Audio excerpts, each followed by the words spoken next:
All we needed capacity. We're at 100% 40,000 square foot building. So we built a 200,000 square foot building now and really reaping the benefits. We're at about 20% capacity. It's a lot more fun to work here than it was in the other building.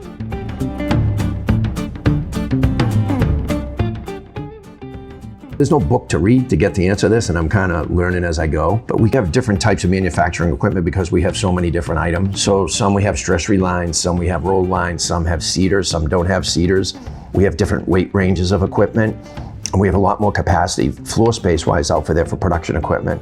So I try to anticipate what direction the sales, what direction the customers are gonna go with their demands and what they're looking for, and just create opportunities for me to fill the space out there to meet the customer's demands.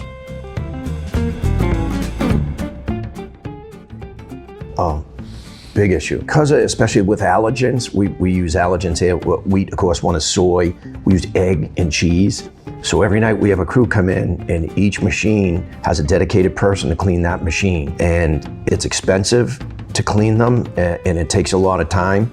And when we look at this different equipment, I ask the guys that we have to clean the machines what their issues are. And we talk to the manufacturer of the machines and we tell them the issues that we're having with their machines and what they can do to try to change it into the future.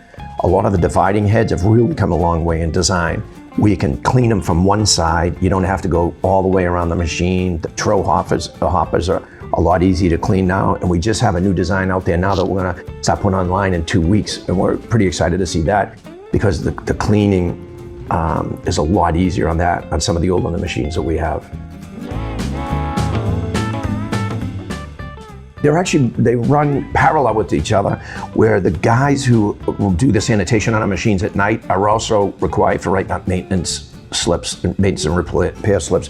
So if an e-stop is cracked or a belt is starting to fray or a belt is worn, those guys are responsible for filling out the maintenance requests. They go into maintenance and they have a week to order the parts to fix the problem. So they're really the tip of the spear when it comes to maintaining the equipment, because they have hands-on every night. They're in there taking the machines apart and looking inside them. So it's a benefit to strip those machines down every day, because we can really stay ahead of the problems, the small problems that are created with wear and tear.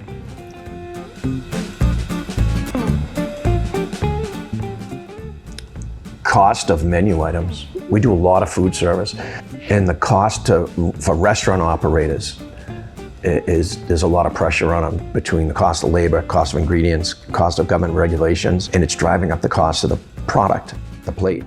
So the restaurants now are trying to build value into the plate for the consumer. And if you have a $7 hamburger, which now, 10 years ago was $7 and now $18, there needs to be a perception of value on the plate. And restaurants now, especially coming to us saying, hey, what do you have that's new? What's different?